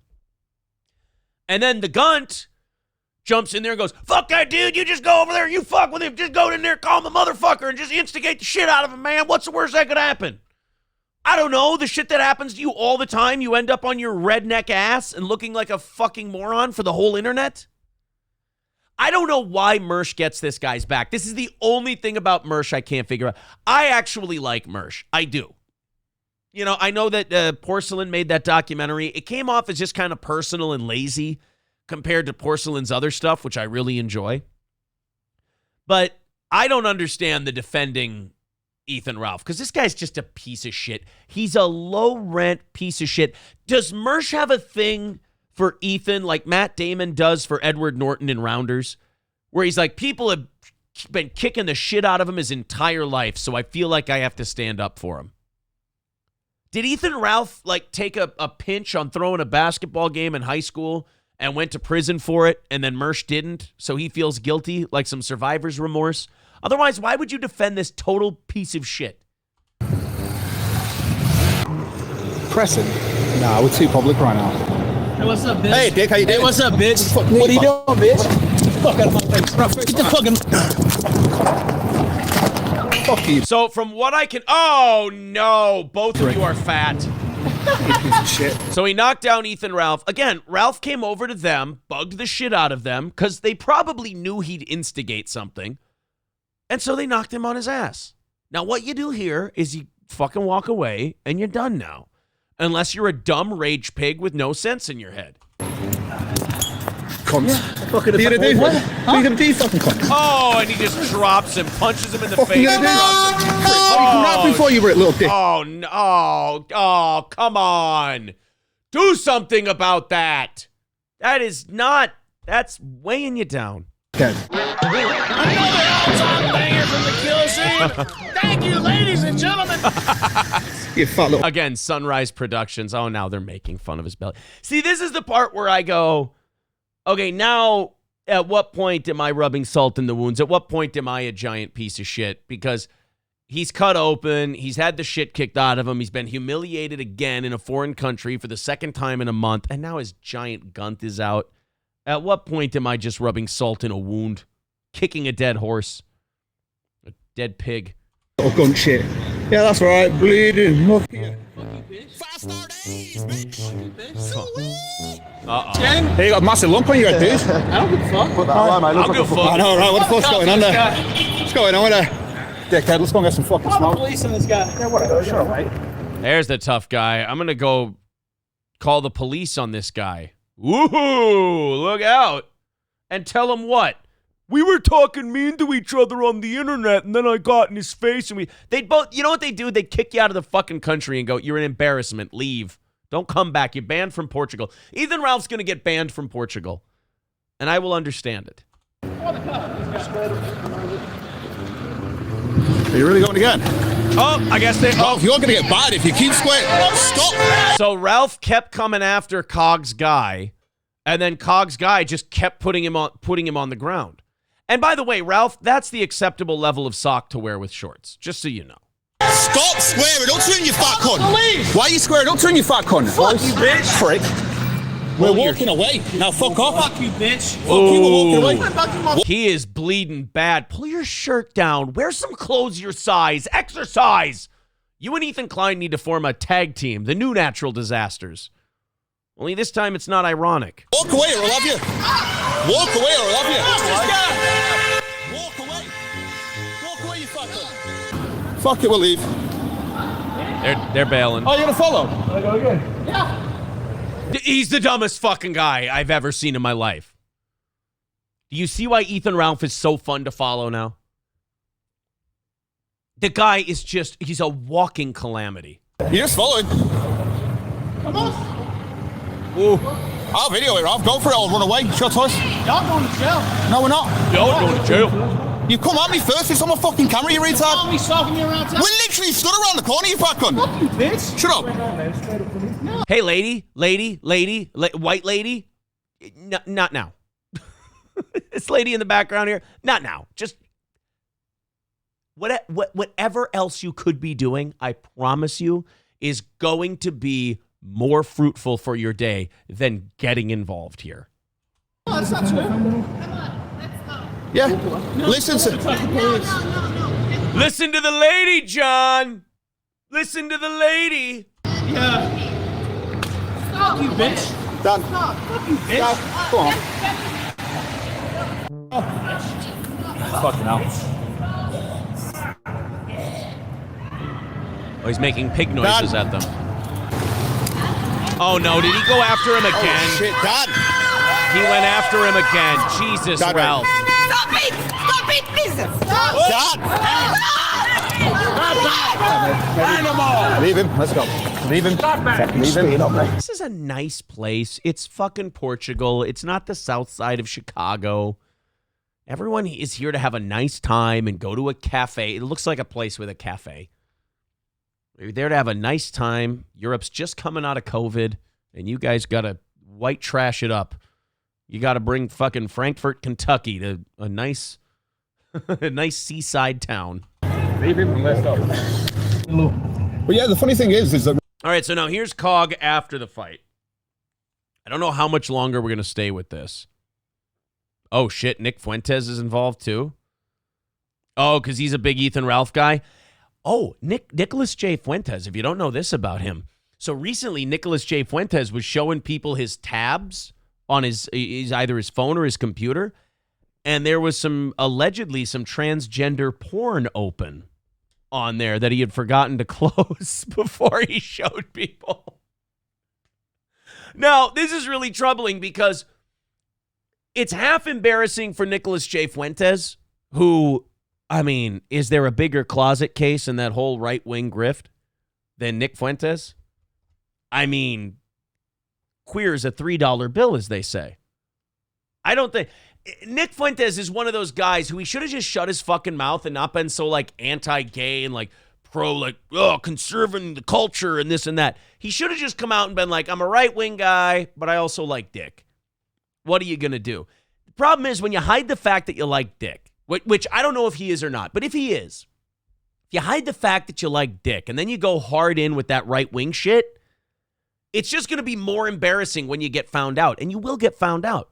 Like all those conservative lawmakers who are like, gay marriage is an abomination, and they're sucking dicks at a hotel somewhere behind their family's back. That kind of stuff. Nick Fuentes, same way. It's like, dude, why not just say you're gay? And then, you know, you got to have a thing where it's a tab open on your phone. You know, it's like getting caught with trafficking cocaine, but you got caught because you had a broken taillight, you know? He's sitting there showing people his phone shit, and in the background, people spot a half of a porn video, and they go, I know that one. That's a tranny porn. And you're like, first of all, embarrassing for him. Second of all, how the fuck do you know that? Ralph apparently told the police or something we had a knife or something like that.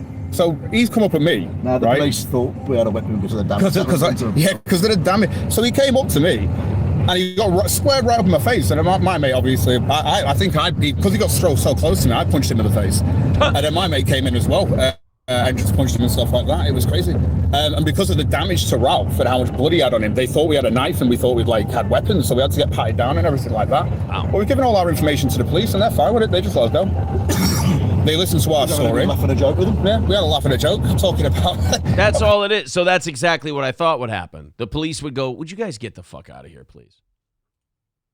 Just knock it off. Just move along. All right, so that's interesting. All right. I didn't know all of that. about the Ethan Ralph stuff. That's cool. Again, that's Sunrise Productions. There's the link to their stuff. And I did not know that Cog was that guy that I've been watching the Ethan Ralph stuff on. Someone saying that's Copper Cab in disguise. Oh, no. Copper Cab really let himself go. Gurmy says Ethan the love sponge. Oh. KF says on vacation again while not paying a penny in child support. That's the other allegation, that Ethan Ralph, he's got, I think, 2 kids now. And one of them he doesn't see and he doesn't pay for, and it's a whole contentious thing. He really is having all kinds of problems, and it's fun to watch. Carlos says, see, this is why some countries think Americans are garbage tourists. Well, it's easy to think that when they're being garbage tourists. Sorry. Do you guys want to do this quick rundown on Second Mike's? A listener had this idea for, hey, Aaron, what's going on with this second mic or that second mic? And obviously people know what's up with Oz, what's up with Johnny, Corey, April, all that stuff. But people wanted to know, Aaron, what's going on with the other second mics. KF, yes, your $5 super chat did go through. He says, $5, my penance for a subpar video suggestion. That's very nice of you. And super chats, super stickers on this bonus show, welcome. But we're not soliciting, as it were. There's no goal or overtime or bonus or anything else.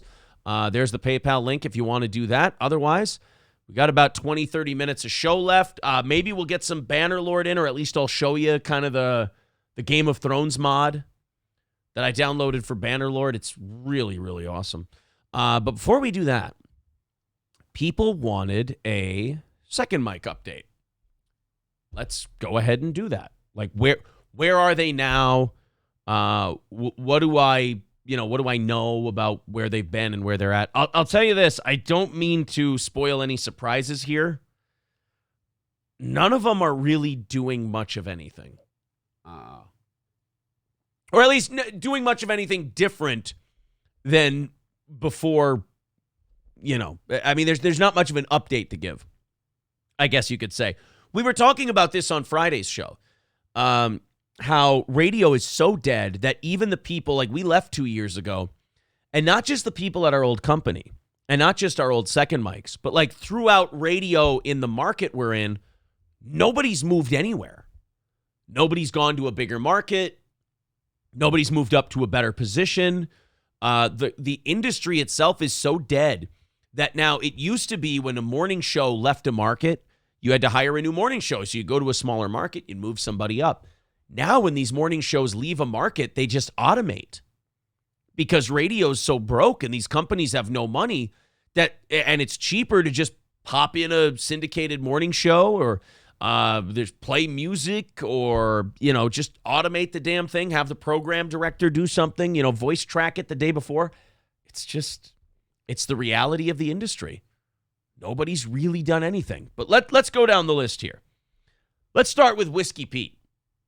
As far as the Whiskey Pete thing goes, he, stopped doing the show. He was busy doing the stuff for Bobcat, working for Bobcat, being a repairman or whatever that is. I guess he works a lot of hours, makes good money. I don't know what else I can say about Pete. I don't know if he's still running sound for band gigs or if he's done with that. But otherwise, nothing new on the Whiskey Pete front. Just, again, a lot of these, you guys asked me to do this, but a lot of these are going to be pretty boring. Zach Halverson.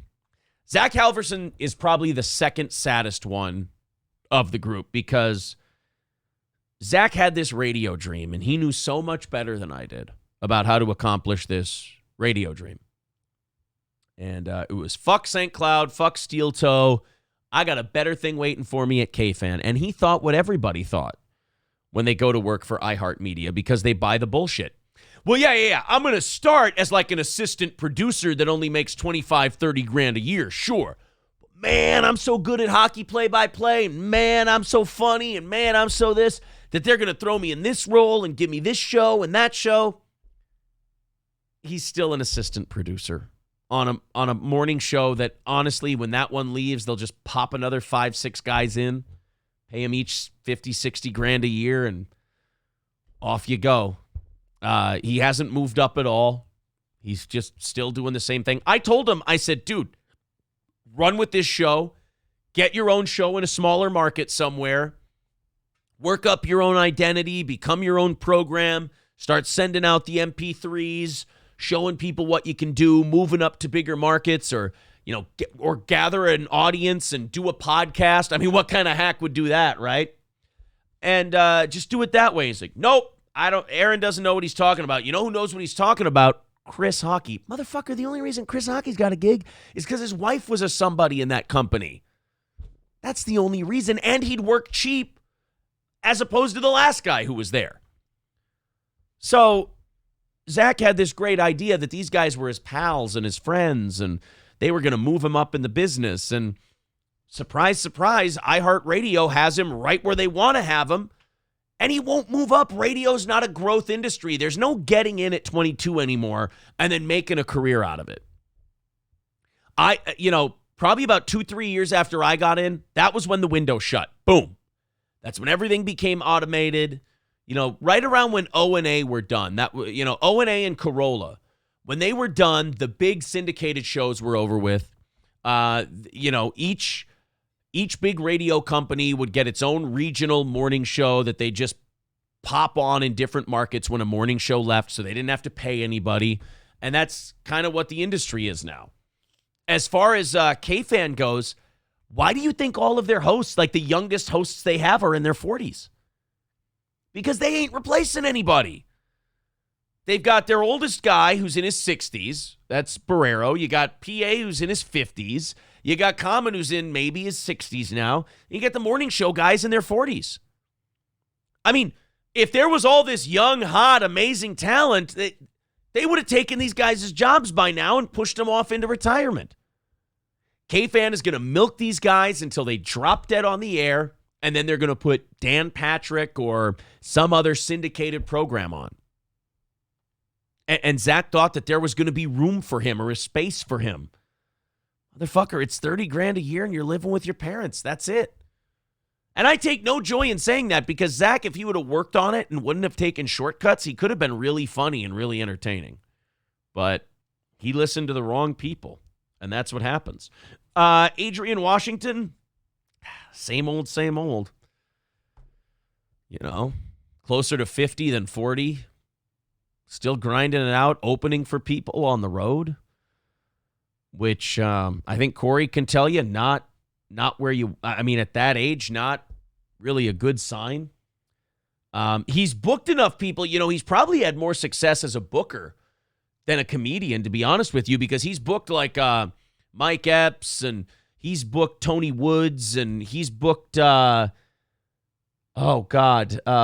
Owen, and he's booked Donnell Rawlings. And so now when you're a booker and you book these guys and you put money in their pocket, they do you favors. Like they let him do 15 minutes. Mike Epps let him do 15 minutes at this Target Center show that he did. So, hey, here's $100. Just go do like 15 minutes. And a guy like Adrian, he's like, oh my God, I get to post on Instagram and Facebook that I performed at the Target Center. Now, what I've always thought was really smart about somebody like Corey is they never really cared about that part. You can always tell if someone's got a good business head on their shoulders based on how they view things.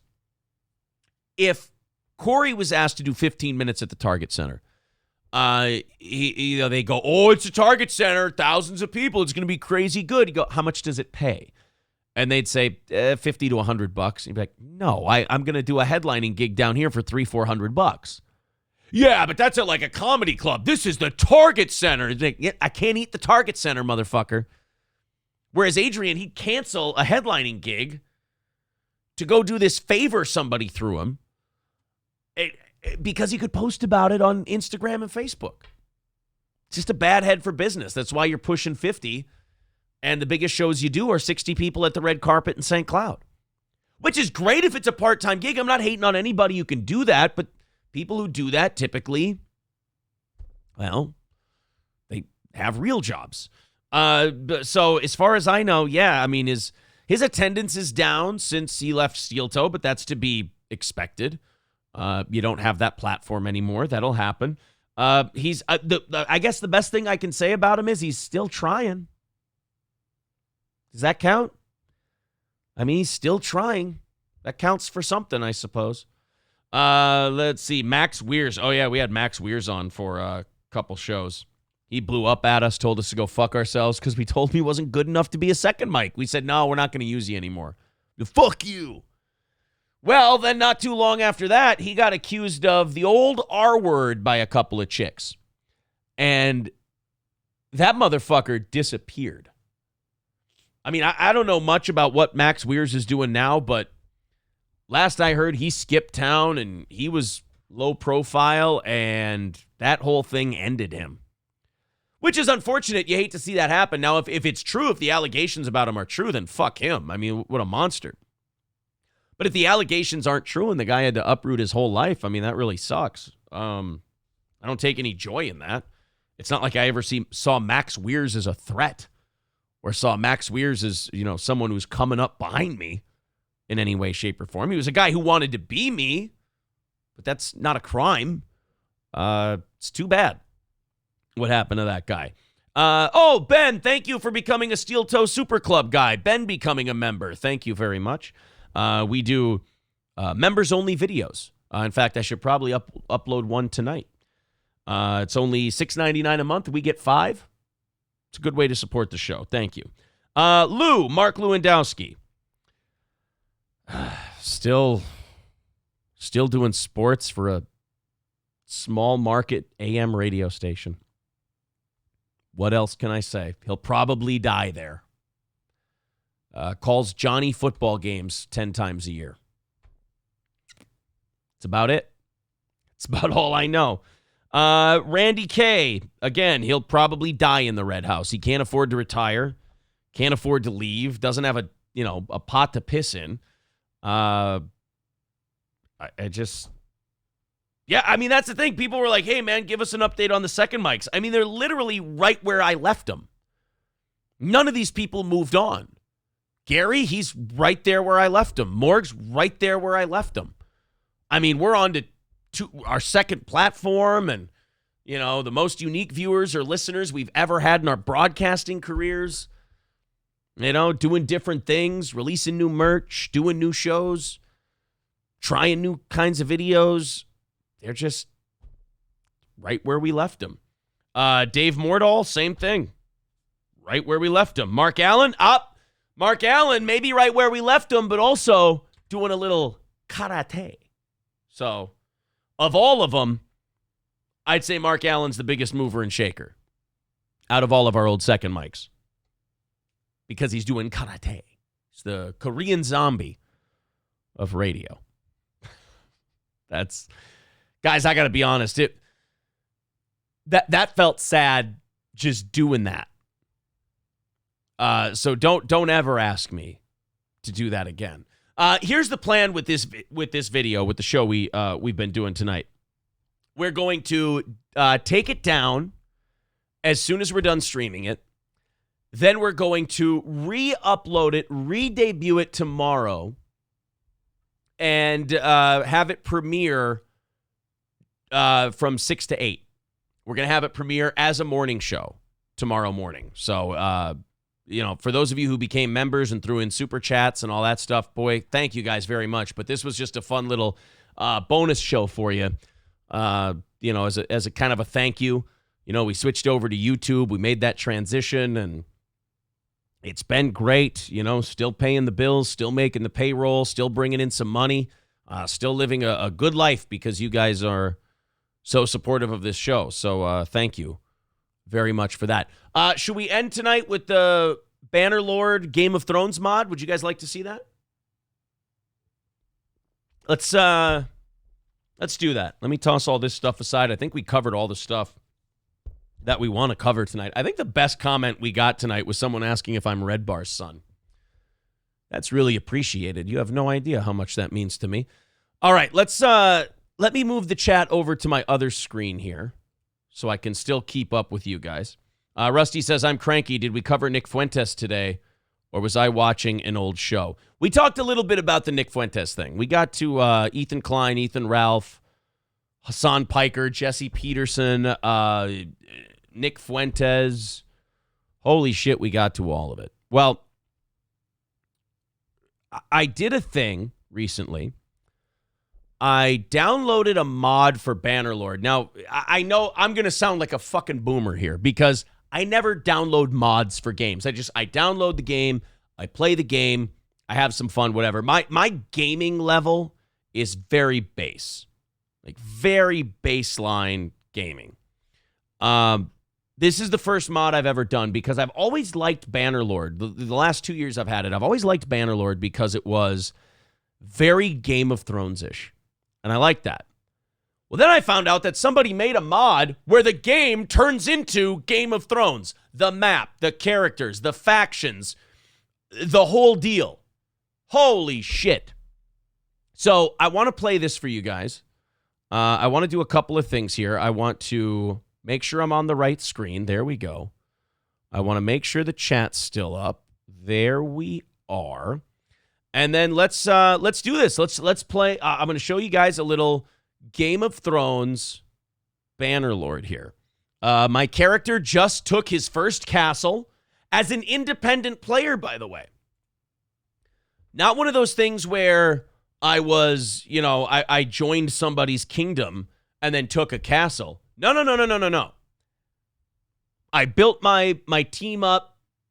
And I took a castle that didn't have many people in it, and now as soon as I upgrade my next clan level, I get to be my own kingdom, which is pretty fucking cool. Let's go ahead. This is loading at the moment. And when it loads up, can we just go through all your files and search history instead? No. People wanted to see the Bannerlord thing. Joe Peg says, yawn. Fuck you. It was either this or we end the show. So I decided to do the Realm of Thrones is what the mod is called. If you're someone who plays Bannerlord, Realm of Thrones is the mod. And you got to play it on 1.7.1 version. You can't do any of the updated ones. All right, so here we go. And yes, it's all Game of Thrones music. So I'm going to zoom out here. And as you can see, they even have the wall. So you got Castle Black. You got all the Night's Watch people. And then you have the wall. And then you've got all the wildling camps. As you zoom in, you can see more of them. And then if you go beyond the wall here and you start going up this way and stuff, there's actually whites and White Walkers and White Walker camps and all kinds of shit. It's pretty detailed. So then we go down, and now we're south of the wall. We're in the north now. And see there, I took the last hearth from the wildlings. So that's mine now. There you go. Clan Aaron, faction Aaron. There you are. Then you go down here, and you got all the castles, and let's zoom out a little. There's Winterfell, so we got the wall here. You got the Dreadfort, where the Boltons are. You got Winterfell, Deepwood Motte. Then as you go down more, here's the Riverlands with the twins. There's the river separating, then the twins, the castle there. You got the Eyrie over to this part, then the Riverlands in here. Then you got Lannisport and Casterly Rock. You got all the Lannister shit. King's Landing, which has both the Lannister and the Baratheon banners on it. And check this out. Look at the detail on the castles that they did. King's Landing is fucking King's Landing from the TV show. You got the Sept there. You got the Red Keep. All that shit. Look, if you go back to Winterfell here. Where's Winterfell? I got a little turned around. Where the fuck did you go, Aaron? What are you doing? Here we go. If you go up to Winterfell, they've even got the fucking weirwood tree in there. Look at that. What the cunt? Yeah, they've got all the Dothraki places. Look, see, you got this little trail in the water here. You can go over to Bravos. They've got Essos and all that shit. The Dothraki areas, Slaver's Bay. All the stuff from the show. It's creepy detailed. There's Dorne, the Reach, Stormlands, Dragonstone, and the Iron Islands. pretty wild. Pretty wild game.